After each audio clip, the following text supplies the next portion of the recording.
오늘 본문의 그런 스토리의 핵심은 우리가 성경 읽은 것처럼 잘 알듯이 간단하게 이야기하면 마르다가 예수님을 집으로 초대하고 그리고 예수님이 그 집에 들어가셨는데 마르다는 예수님을 잘 대접하기 위해서 이거저거 음식 준비하느라고 너무 바쁘고 마음이 들떠 있습니다. 예수님께서 네가 마음이 들떠 있다고 그랬습니다. 예수님께서 왜 들떠 있었을까? 어떻게 하든 예수님에게 잘 음식을 잘 대접해서 예수님을 좀 잘 대접해야 되겠다. 잘 대접해야 되겠다는 속에는 뭐가 있습니까? 내가 음식을 잘 만들어 봐야 되겠다. 마르다는 굉장히 음식을 잘 만들어 사람 같아요. 나중에 여러분 이제 이 그림 제가 네이버 카페에 들어가면 해놨겠지만 마르다의 팔뚝을 보세요. 마르다의 팔뚝이 남자 팔뚝 이상입니다. 굉장히 일을 잘하는 사람이다. 그죠? 화가 그렇게 그랬습니다. 예. 예. 그러니까 일을 잘하고 맛있는 거 대접하고 하려고 하는 그 마음 속에는 예수님께 좀 인정받고 싶은 마음도 없지 않아 있을 것입니다. 예. 요즘 같으면 뭐 일할 필요 없죠. 배달시키면 되죠. 근데 그때는 뭐 배달시키는 시대가 아니니까 할 수 없고. 어쨌든 마르다가 혼자서 그 예수님과 함께 같이 온 제자들, 10명이 넘는 장정들을 식사 대접을 맛있게 준비하다 보니까 너무 마음이 바쁩니다. 생각도 많습니다.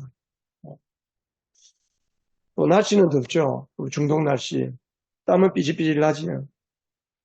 근데 하다 보니까 은근히 화가 나는 거예요. 왜 화가 날까요? 혼자서 일하는 거예요. 그 10명이 넘는 사람들을 식사 대접을 하는데 마리아 자기 동생은 예수님 오자마자 예수님 발 앞에 딱 앉아가지고 예수님 말씀을 듣는데 집중합니다.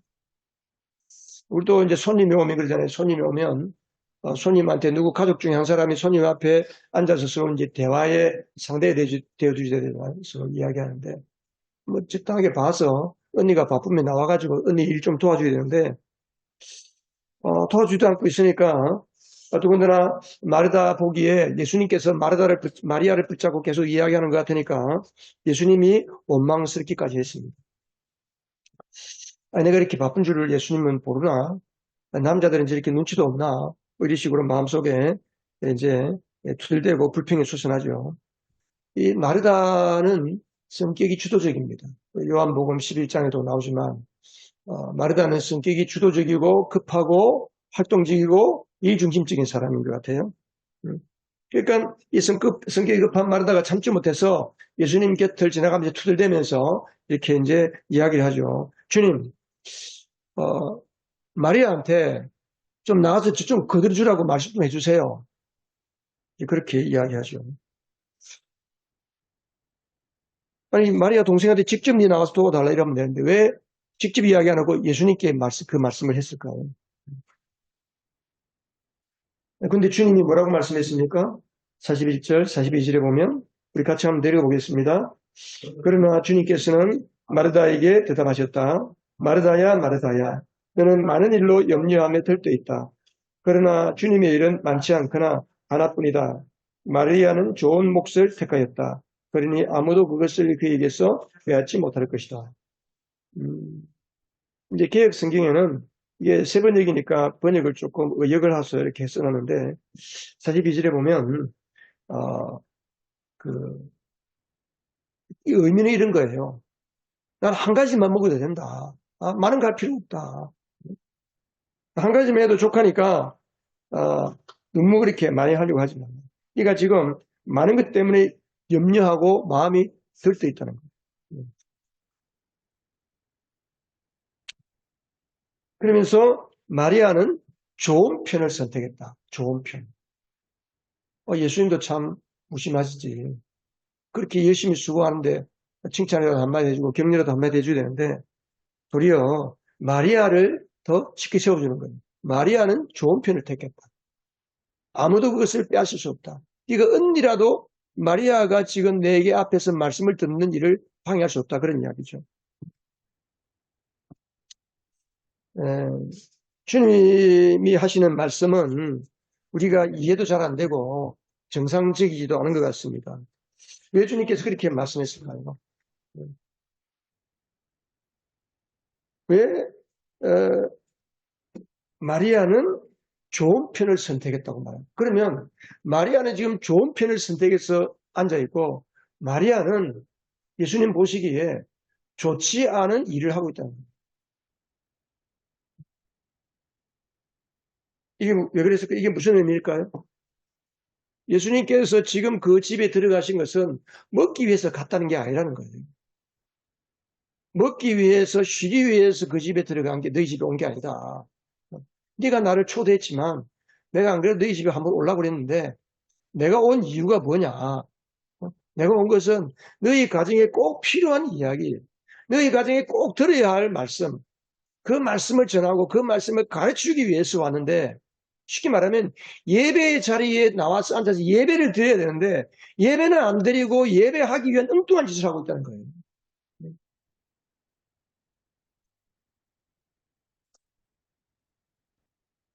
그러니까 마르다는 주님을 모시기는 했지만 주님을 만나고 있지를 못하는 겁니다. 여러분 예배 자리에 나와 앉아있지만 앉아있다고 다 하나님을 만나는 게 아닙니다. 제가 오래된 글에서 그런 이야기 봤어요. 어, 사람들이 주님 앞에 가면 한 가지 우리 생각하고 전혀 다른 이야기 들을 수 있다. 뭐냐? 어, 네가 나에게 예배를 몇 번이나 드렸느냐?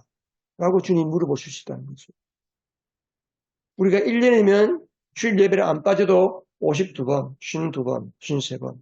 10년이면 500번의 이상을 예배를 드립니다. 근데 주님은 우리가 예배를 드렸다고 하는 기억이 없다는 거예요. 내가 너를 만나러 갔는데 너는 나에게 예배했는데 네가 예배하는 것을 내가 보지 못했다. 그러니까 우리가 예배 자리에 와 있지만 예배를 못 드린다는 거죠. 여러분, 주님을 만난다는 것이 뭡니까? 우리가 늘 기도하잖아요. 주님 만나도록 기도한다. 주님 만난다는 게 뭡니까? 결국 우리가 사람들, 목사 만나는 거죠. 목사가 설교하는 것도 없고, 찬양팀 앞까지 찬양하고, 그래도 여러분들이 예배 중에 제가 늘 그러지만, 예배 중에 여러분들이 그래도 가장 쉽게, 그리고 가장 잘 예배 드릴 수 있는 시간이 뭐냐? 찬양 시간입니다. 찬양 시간.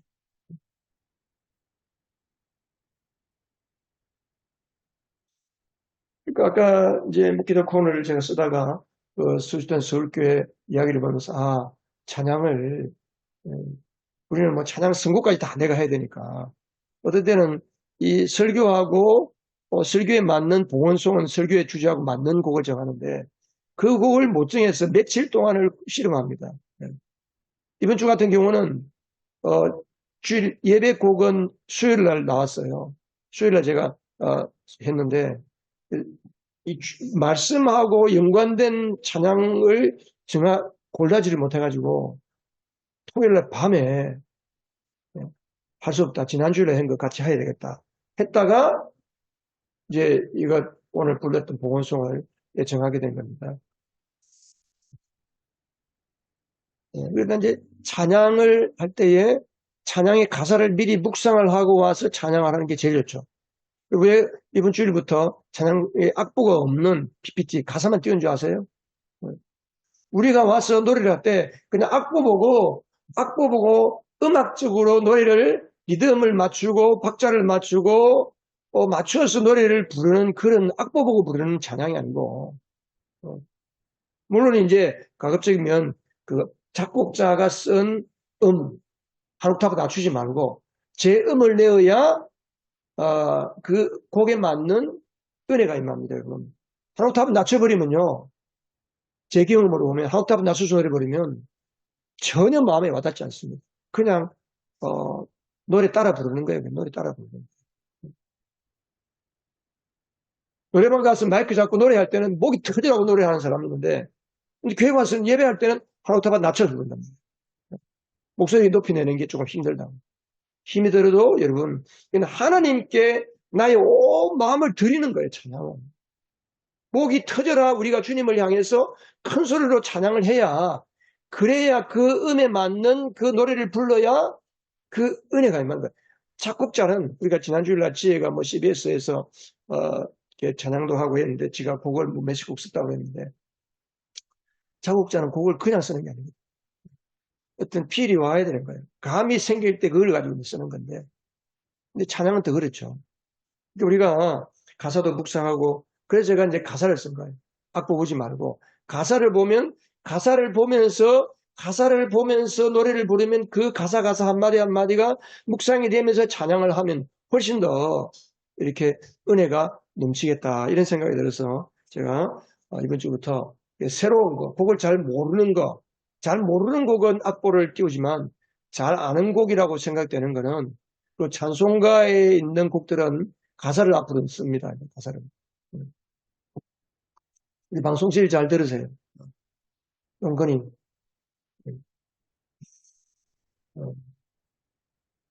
그래서 내가 그냥 그 용건이한테 큐시트를 줄 때 찬송가 같은 거 주면 가사만 써요. 가사만. 그 말 안 해도 그렇게 좀 해야 되는데. 그러니까 이 주님을 만난다는 것이 찬양을 통해서 가장 쉽다는 거예요. 왜? 나의 마음을 지금 하나님께 노래하고 있는 거예요. 찬양이라는 게. 그러니까 내 마음을 하나님께 노래할 때에 뭐가 느껴져요? 하나님의 마음이 느껴지는 거예요. 주님을 만난다는 것은 나의 마음이 아버지의 마음에 들어가고 아버지의 마음이 내 안에 들어오는 거예요. 이게 주님 만난다는 겁니다. 그냥 와서 앉아있다가 그냥 예배 드리는 건 주님 만나는 거야. 아니죠. 앉아있어도 주님 만나지 못할 때가 많습니다. 그러니까, 그러면 이게 어떻게 해야 내가 주님의 마음을 내가 알고 주님의 마음을 내가 느끼고 내 마음에 주님의 마음이 담기고 내 소원, 내가 오늘 주님 앞에 갖고 나온 내 간절한 이 한 가지 소원, 이 소원이 주님께 들어갈 것인가? 그에 대해서 목사님이 설교를 통해 하나님은 나에게 뭘 말씀하실 것인가? 찬양에서는 오늘 내가 가지고 있는 간절한 소원 중에 어떤 부분을 나에게 하나님 말씀하실 것인가? 이거에 온통 집중하면서 찬양하는 거예요. 물론 이제 그게 전부는 아니겠지만 그래도 하나님을 만날 수 있는 가장 좋은 방법이 내가 가지고 나온 소원을 가지고 하나님 앞에 예배하는 소원. 여러분 성경에 보면 복음서에 예수님을 만나는 많은 사람들이 예수님을 찾아가는 많은 사람들이 그냥 찾아갔습니까? 아닙니다. 반드시 절박한 소원을 가지고 주님을 향해 찾아가는 자가 주님 만나주는 겁니다.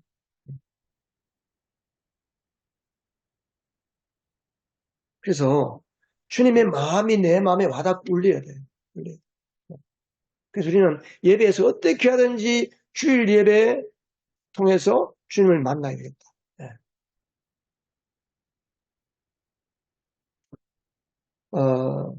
이 그림에서 보면 이 마르다 뒤에 있는 이 할머니 또 마리아 뒤에 있는 이 할머니 의미는 어떤 말로 말하면 어떤 다른 의미는 이거는 마르다의 마음이라고 하시는데 제가 볼 때는 마귀예요, 마귀. 사탄이에요.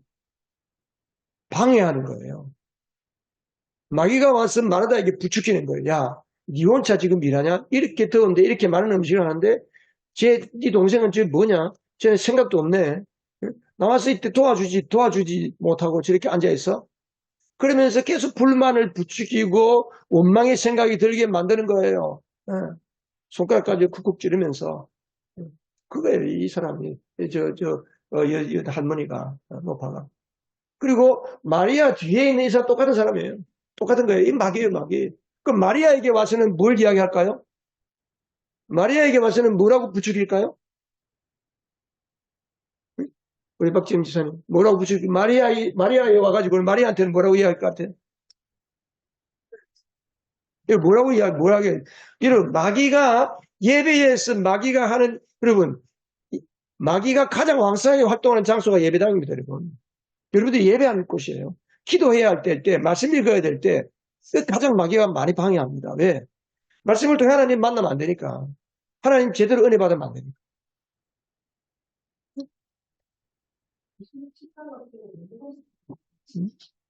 그럼 십자가만 있으면 마귀가 도망갑니까? 아닙니다. 여러분. 십자가 목걸이를 메고 있으면 다 되나? 절대 아니에요. 그 착각이에요. 마리아에게는 와서는 뭐라고 이야기하겠어요? 마리아는, 야, 네 생각 있나 없나?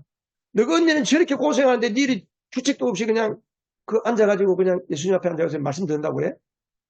미안하지도 않냐? 눈치도 없냐? 말에게 이제 그러는 거죠.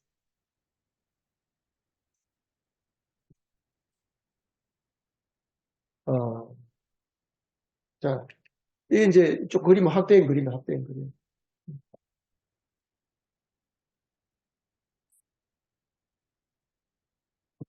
우리가 주일 예배를 마치고 애찬을 해야 됩니다. 그렇죠? 주일 예배하고 이렇게 식사도 같이 하고 애찬을 해야 되는데, 애찬을 한다는 게 중요하지 않다는 이야기 아니죠.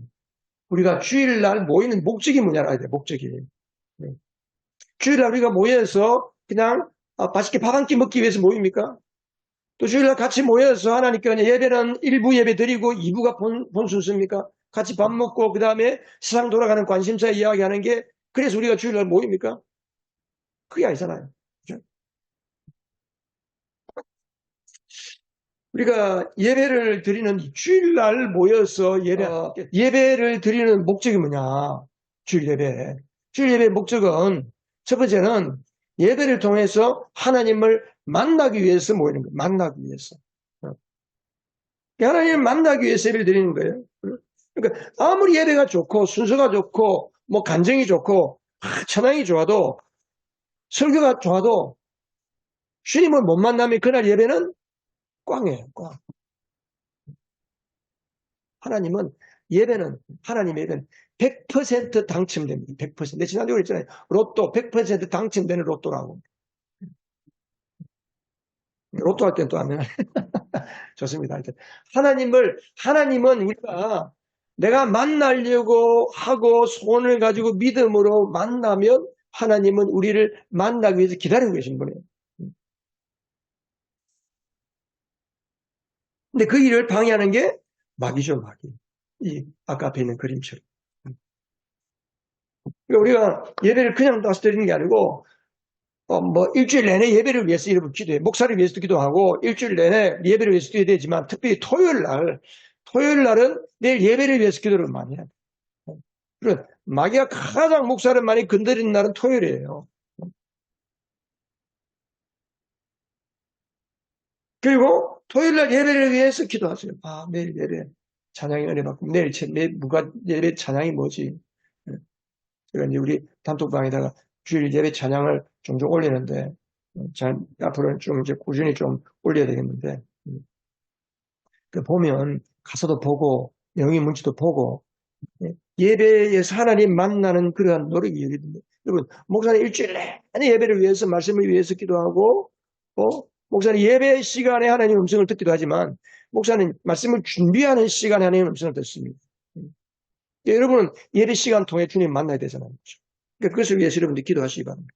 두 번째는 우리가 주일 예배를 드리는 목적이 뭐냐 하면, 그 예배를 통해 주님을 만나면 하나님이 주시는 생명, 하늘의 은혜와 생명을 공급받기 위해서 모이고, 그리고 그 주신 은혜와 감격을 애찬 시간에 나누는 거예요. 주일 애찬도 우리가 은밀하게 말하면 이거는 주님의 몸과 피에 참여하는 의미가 있어요. 그냥 배고파서 밥 먹는 시간이 아니고.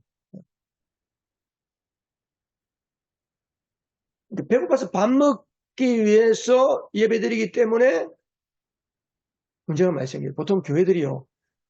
교회들 보면 어디에서 가장 많이 다툼이 일어나냐면요. 두 군데, 교회 안에 두 기관에서 가장 시끄러워요. 제일 문제가 많이 듣고 제일 많이 싸우는 데가 어디냐면 주방에서 제일 많이 싸워요. 주방에서 봉사하는 사람들끼리.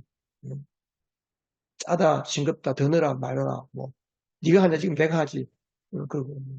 그리고 밥 먹으면서 줄 서다가 싸우고.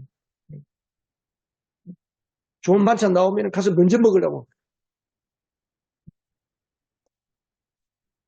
우리 교회는 그런 사람 없지만 그런 사람들이 있어요. 그러니까 우리가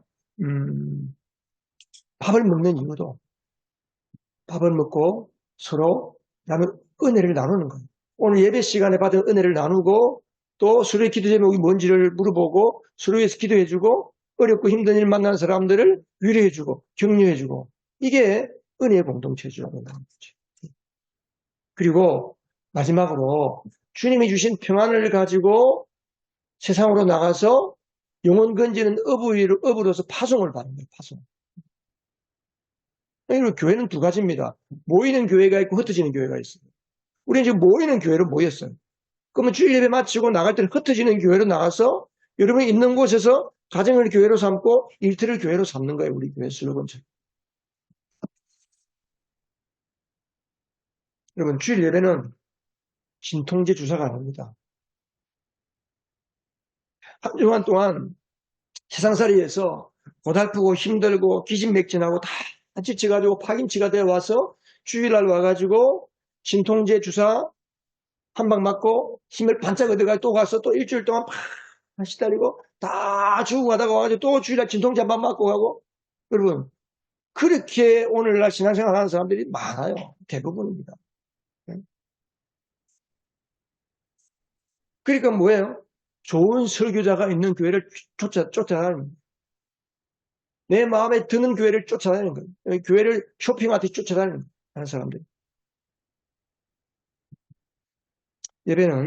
주일 예배는 진통제 주사 한 방 맞는 시간 아닙니다. 치료받는 시간입니다. 생명을 새롭게 되는 시간입니다.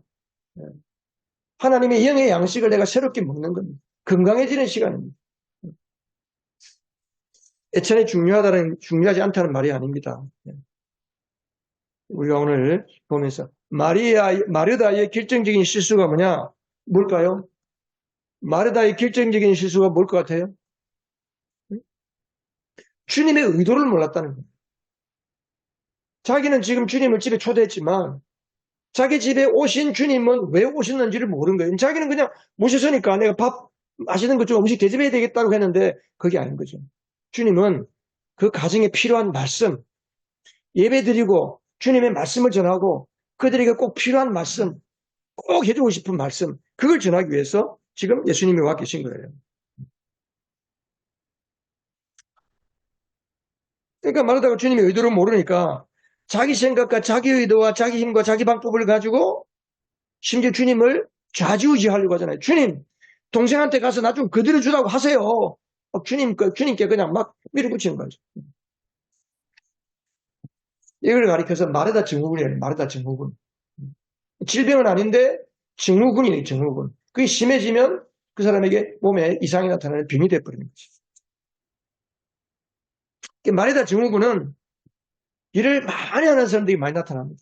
일 중심으로 사는 사람들에게 나타납니다. 물론 주님을 제일 잘 대접하고 싶은 마음 참 좋고 순수하고 아름다운 마음이죠.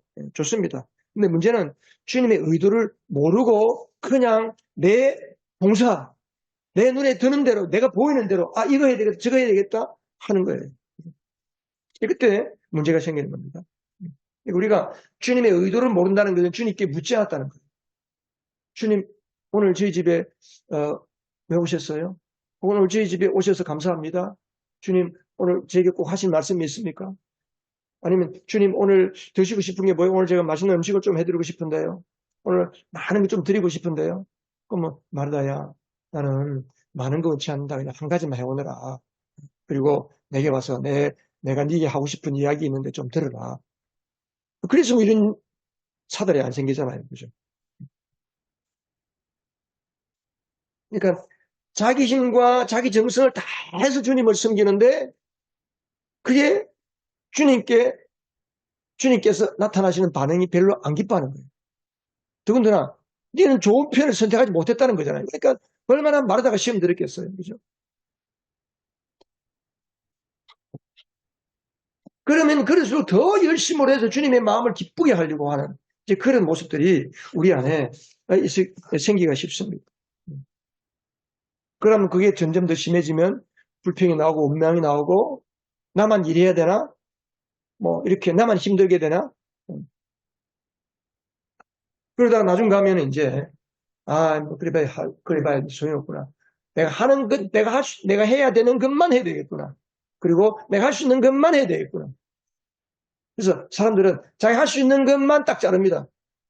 요즘 성도들 그러잖아요. 딱 할 수 있는 것만 딱 잘라버려요. 그럼 자기는 그거 못한다는 거예요. 더 이상.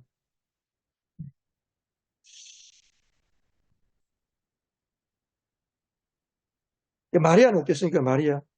그리고 마리아는 오늘 여기서 보면 마리아가 어떤 일을 했는데 안 나오지만 그 마태복음이나 요한복음 11장에 가면 그 마리아가 뭐 했죠?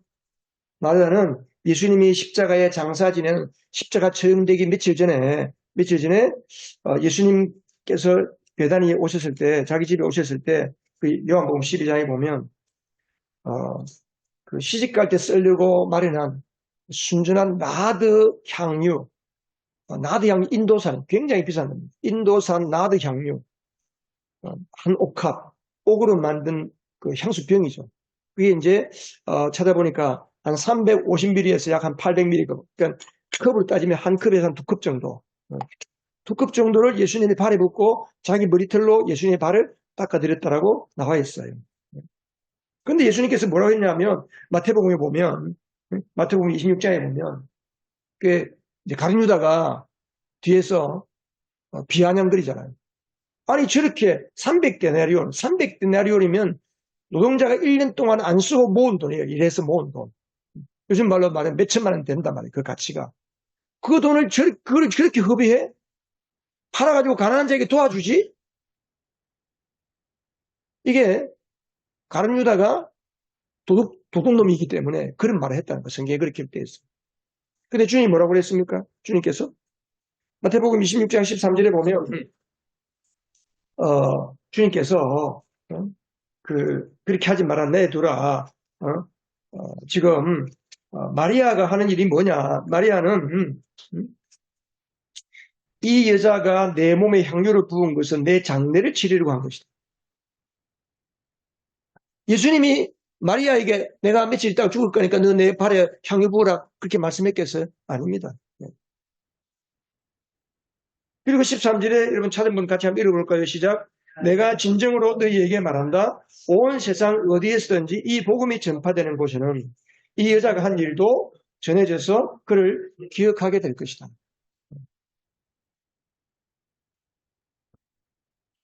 이게 무슨 이야기예요?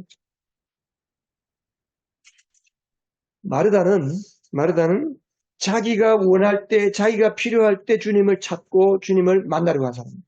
근데 마리아는 주님이 필요할 때, 주님이 원할 때에 기꺼이 자신을 다 내어놓을 수 있는 사람. 그래서 복음이 전해지는 곳에는 이 여자가 행한 일도 다 전해진다는 거예요. 얼마나 놀라운 거예요.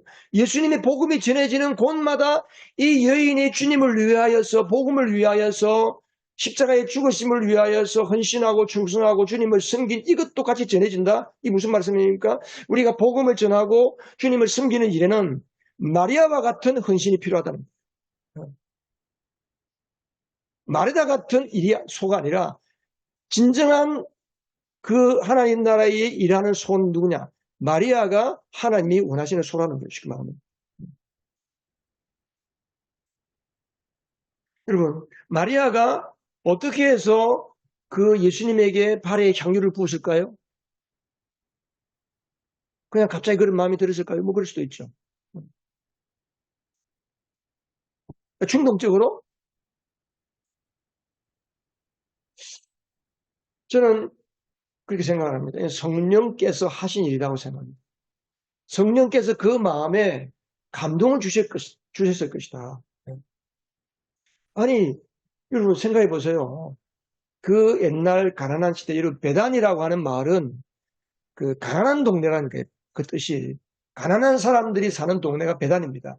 가난한 사람들이 사는데 그 집에 예?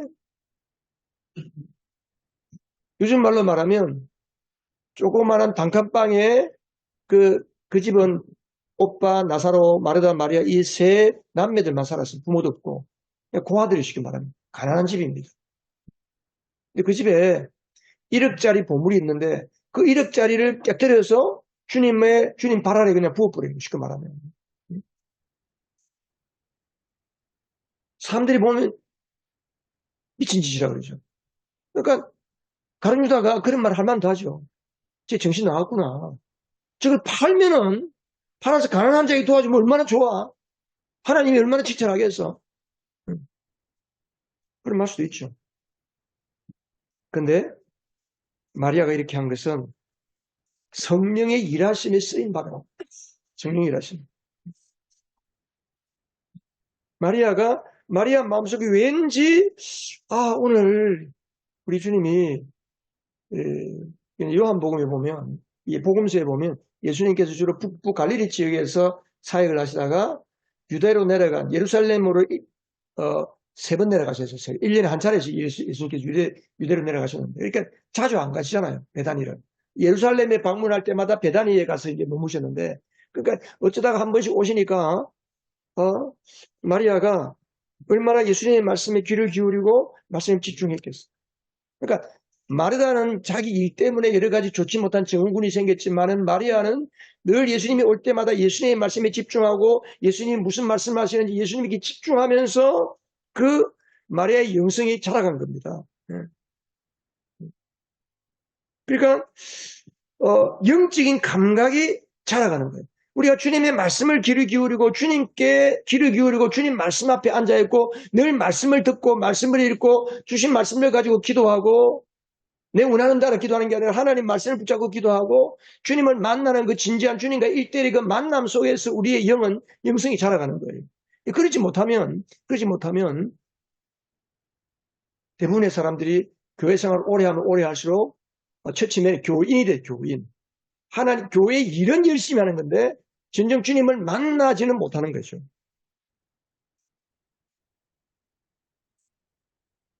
그래서 우리가 주님을 만난다는 것은 그리고 이 마리아가 주님 앞에 향유옥합을 드릴 수 있었던 것은 늘 주님과 자기를 맞추는 거예요. 우리 지난주에 제가 공명에 대한 이야기했는데 주님을 만나고 주님 말씀을 듣고 주님께 나의 마음을 아뢰고 주님의 마음이 나의 마음에 오고 주고받고 하는 것은 뭐냐면요.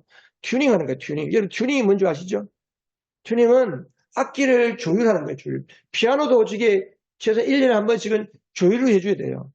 안 그러면 피아노 치면 음이 약간 그냥 들으면 모르지만은 피아노를 치는 사람이나 전문가가 들으면 음이 틀어져 있어요. 피아노 줄이 이렇게 션이 되어 있기 때문에 션이 여름에 비가 온다든지 습기가 좀 이게 늘어나요.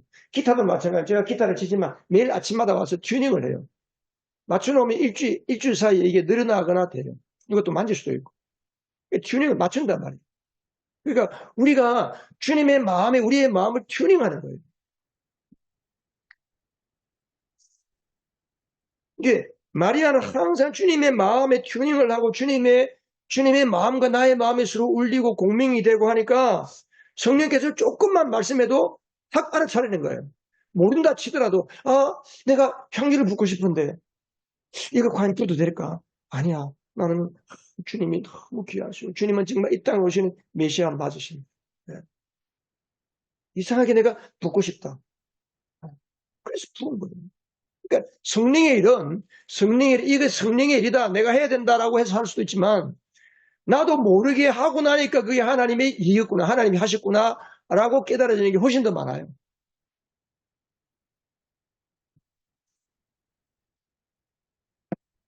여러분, 일에 몰두하는 사람은 영적인 감각이 무뎌집니다. 예배를 일로 생각하고 예배하는 것에 자체에 목적을 두고 예배하는 것을 위해서 막 이거저거 분주하면 우리의 영적인 감각은 계속 무뎌져 가는 거예요. 우리가 조심해야 돼요. 찬양 인도하는 사람 조심해야 돼요. 그러니까 우리가 찬양 인도하고 예배 드리고 말씀 전하고 목사도 마찬가지 설교하기 전에 계속 기도하고 매일매일 기도하고 이제 그렇게 하는 거예요.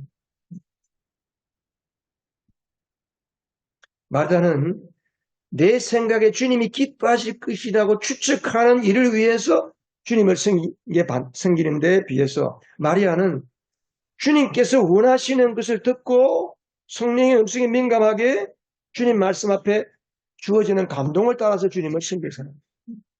그리고 매일 닥치는 수많은 삶의 문제에 대해서 주님은 우리에게 말씀하기를 원하십니다. 우리가 원하시는 방식대로 주님을 따르지 말고 주님이 우리에게 주시는 그 울림을 따라서 주님이 우리에게 주시는 그 감동을 따라서 나의 한계를 넘어서는 그래서 복음과 함께 우리의 헌신이 주님 앞에 귀하게 쓰임받는 그러한 믿음의 사람들 다 되시기를 주님의 이름으로 축복합니다. 기도하겠습니다. 하나님 아버지 우리가 주님 앞에 주님 늘 주님께 귀를 들이므로 내 원하는 방식으로, 내 생각대로 내가 주님이 이럴 거라고 생각하는 그러한 삶이 아니고 하나님의 이끄심을 따라 성령의 감동을 따라 주님께 기꺼이 마리아처럼 섬기는 자 되게 해주시옵소서. 하나님 아버지, 복음이 전해지기 위해서는 마리아의 헌신이 필요하기에 복음이 전파되는 곳에 이 여인이 한 일도 증거될 것이라고 주님 말씀했습니다. 하나님 아버지, 우리끼리 모여서 예배 잘 되는 것으로 끝나지 말게 해주시고 우리가 나가서 전도하기 원합니다. 영혼 건지기 원합니다. 영혼은 그냥 돌아오는 것이 아닙니다. 우리가 마리아처럼 주님께 나의 마음을 튜닝하고 주님의 말씀을 가지고 주의 마음을 가지고 나가서 마리아처럼 나의 목숨까지도 드리는 헌신을 통해서 한 영혼이 주님께 돌아온다는 것을 오늘 깨달았습니다. 하나님 아버지, 우리 연교회 성도들, 주님 앞에 참된 믿음의 성도들, 마리아와 같이 주님께서 칭찬받는, 주님께서 칭찬하는 식구들 될 수 있도록 우리 모든 성도들을 은혜 주시고 이 한 주간도 이 마음을 따라서 말씀에 순종하며 하나님의 영광을 경험하는 저희들 되게 해주시옵소서. 이렇게 살기를 소원하는 우리 가운데 이제는 우리 구주 예수 그리스도의 은혜와 우리 하나님 아버지의 한량없으신 사랑과 성령의 사귐이 영원토록 함께하옵시기를 간절히 축원하옵나이다. 아멘.